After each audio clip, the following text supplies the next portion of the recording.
Hello and welcome to Dynamic Study. Today I will discuss about UGC NET Paper 2 Political Science और Political Science के अंदर आज हम करेंगे क्विज क्लास 21. ओके, तो स्टार्ट करते हैं आज के लेक्चर को. आज हम कॉम्प्रिहेंशन बेस्ड जो क्वेश्चन है उसको सॉल्व करेंगे. सबसे पहले हम कॉम्प्रिहेंशन को पढ़ेंगे और उसका मतलब समझेंगे.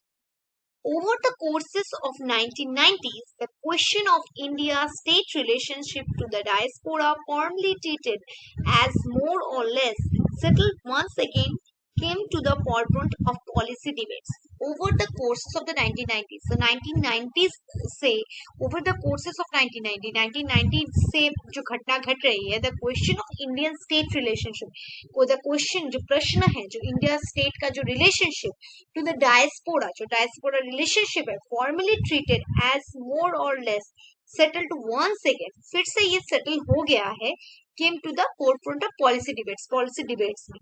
Okay.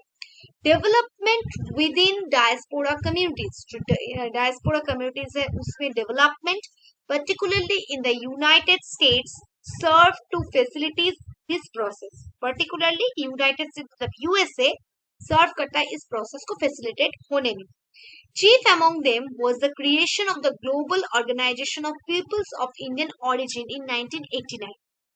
So इनमें सबसे मुख्य जो है वो है क्रिएशन. किसका creation? Global organization of people of Indian origin, GOPOI का creation in 1989 and the establishment of the Indian ककूस.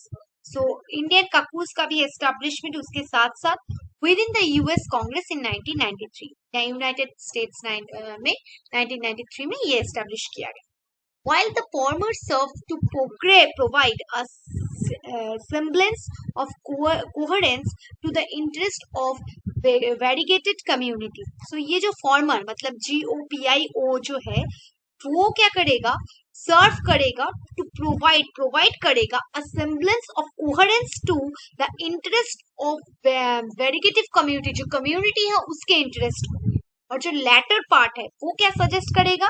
Letter suggested the potential for at least a section among the Indian diaspora to be conscious political actors in their adopted homeland.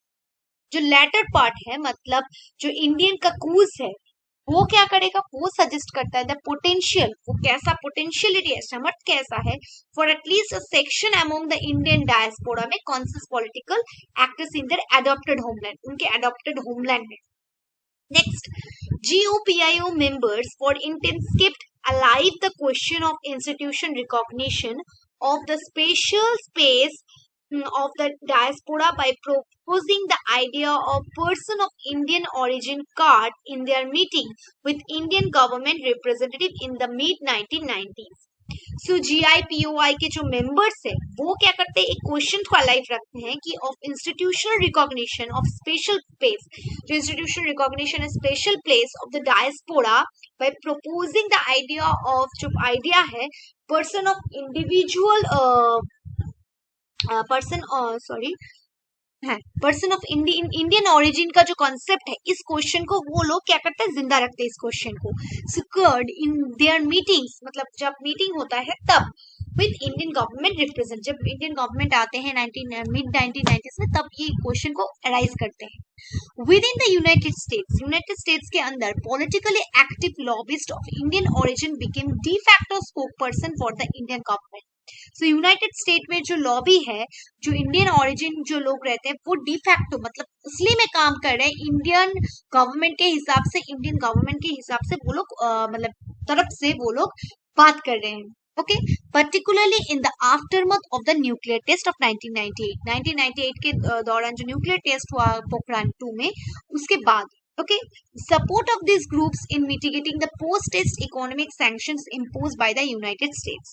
So ये जो तो support of these groups, ये इस group को support करना in mitigating post-test economic youth के मतलब test के बाद जो economic sanctions है वो imposed होगा या नहीं होगा United States के द्वारा उसमें.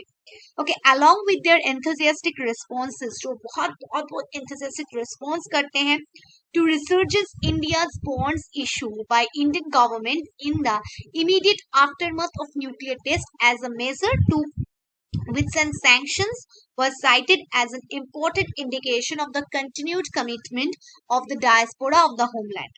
यहाँ पर क्या होता है कि देयर एंथुसियास्टिक रिस्पॉन्स, वो बहुत रिस्पॉन्स अच्छे तरह से कर सकते हैं कि resurgence of India's bond, India के साथ बॉन्ड फिर से अच्छा किया जाए by Indian government, sorry 1 minute, Indian government in the aftermath of the nuclear test के बाद वो संपर्क जो है यूएसए के साथ वो अच्छा बना रहे as a measure to withstand the sanctions, वो सैंक्शंस वो हटा ले, was cited as an important indication of the continued commitment of diaspora to the homeland. ये हटा ले, okay?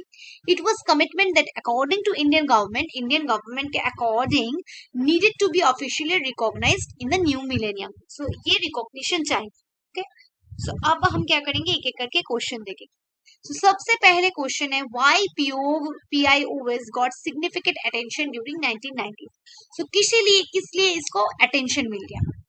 ऑप्शन देख लेते हैं. Emerging Indo US economic cooperation, India America defence deal, या India US nuclear civil deal, या Pokhran 2 American sanctions. So obviously हमने total जो आर्टिकल पढ़ा वो था पोखरण 2 एंड अमेरिकन सैंक्शंस के बारे में. So option D is the correct answer.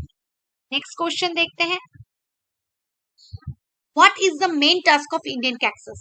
सो यहाँ पर क्लियरली इंडियन कैक्सस का काम बताया गया है. यहाँ पर देखिए फॉर यहाँ पर है, हाँ, while the former के बाद ये जो latter suggested potential for at least a sanction among the Indian diaspora to be conscious political actors in their adopted homeland. So ये है काम इंडियन कैक्सस का. सो मेन यहाँ पर देखते हैं to act as a linkage between PIOs and government, next to form a union of PIOs, next to influence US policy making toward India, next to provide feedback to the Indian government. So यहाँ पर US policy को influence करना है. यहाँ पर देखिए, यहाँ पर clearly बताया गया है. यहाँ पर देखिए कि जो former latter suggested potential for at least a sanction among Indian diaspora to be conscious political actors. Okay, so ये करेक्ट आंसर है. Option C is the correct answer. Next question देखते हैं.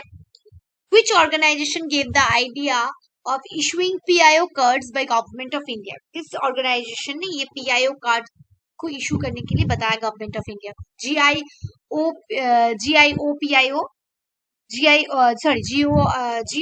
PIO, नेक्स्ट इंडियन काकूस, या India US association, या NRI association. So correct answer is GOPIO organization. So option A is the correct answer. Next question. Why debate on Indian diaspora got prominence for India's foreign policy makers? So why debate on Indian diaspora जो है उस विषय में prominence of Indian policy makers के क्यों इतना prominent है? Okay. So क्यों है? फर्स्ट है compulsion of the globalisation process in India, कि भारत में विश्वकरण की प्रक्रिया को मजबूत करने के लिए. Next, due to change political millennium in the US में. Next, India's economic thrust towards West Asia, या resurgence of India's Indian community. So correct answer है compulsion of the globalisation process in India. Option A is the correct answer. Next question देखते हैं. Why debate on India's, sorry 1 minute, okay. Last question है. What has been the task of global organization of people of Indian origin. GOIPI का काम क्या है वहां पर clearly बताया गया है. सो ऑप्शंस देख लेते हैं. Articulate the demands of NRIs, गलत. Increase in Indian cultural activities, wrong. Option 3, linkage between Bollywood and Hollywood, wrong. And option D, representation articulation interest of various peoples of Indian origin. So option D is the correct answer, क्योंकि यहाँ पर clearly बताया गया है ये जो formers are provide semblance coherence to the interest of the variegative community. Okay, so variegative communities में link करना. Okay, so various people के लिंक करना. So correct answer is option D. So यहाँ पर मैंने जो प्रीवियस ईयर के questions के कॉन्सेप्ट बेस, मतलब जो आर्टिकल बेस कह सकते हैं, या आप पैसेज बेस्ड क्वेश्चंस है उसको आज हमने सॉल्व कर लिया. और एक फिर से पैसेज बेस्ड क्वेश्चंस को हम धीरे धीरे ऐसे करके जो प्रीवियस ईयर के क्वेश्चन है उसे हम सॉल्व करेंगे.